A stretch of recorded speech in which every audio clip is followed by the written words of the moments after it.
Do you ever wish you could do big things for God? Things that would have a huge impact for His kingdom? Do you feel instead that the work you're doing is small or insignificant?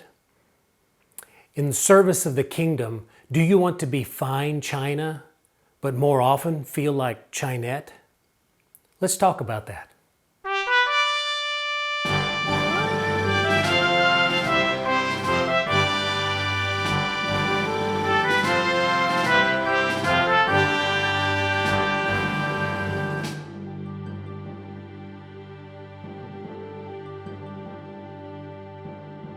It's a good thing to want to serve the Lord. And when it comes to our homes and our churches and our communities, there are a lot of ways to serve. Now, some opportunities can seem more exciting than others. The speaker on the stage, the worship leader, the Christian artist. These are examples of the fine china jobs. They're beautiful, glamorous, prestigious, maybe flashy.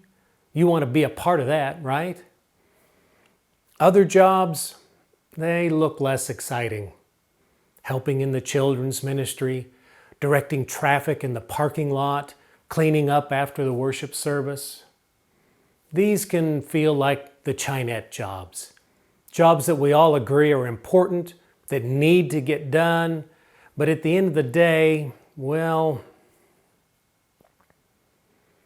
it's easy for the desire to do great things and the flashy jobs to become our focus. It may even seem right, and we may justify it because our desire is to serve the Lord. But we have to be careful here. When we start trying to pick the best jobs, our focus is no longer on God, it's on us. And we really don't want that.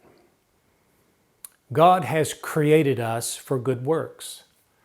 And as our Creator, He's the one who knows what we were created for.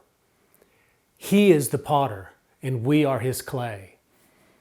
As Paul said to the Romans, does not the potter have the right to make out of the same lump of clay some pottery for noble purposes and some for common use? There may be times when God calls us to do noble things, to do great things, to be fine china. But there will also be times when He needs us to do the common, simple things. Our challenge is to see both as significant, as important and meaningful times of service for the God we love. One day, Jesus and His disciples were in the temple watching the people bring their gifts and offerings. The rich people would come along, they'd drop in their lavish gifts, maybe gold and silver coins. Some of them made quite a display of all that they were giving to God.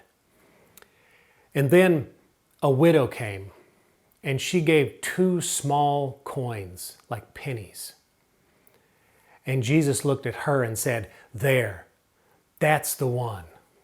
She has given more than all the others." Now, what can we take from this story? It's this: God does not keep score the way we do. Remember that. God does not keep score the way we do. Now, what about Jesus? He healed the sick, raised the dead, He calmed storms and walked on water. But that's not all He did. He also taught stories to little children, and He washed His disciples' feet.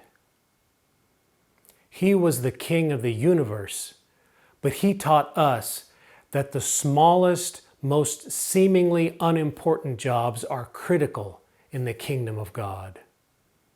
For Jesus, there was no difference because His desire was to please the Father.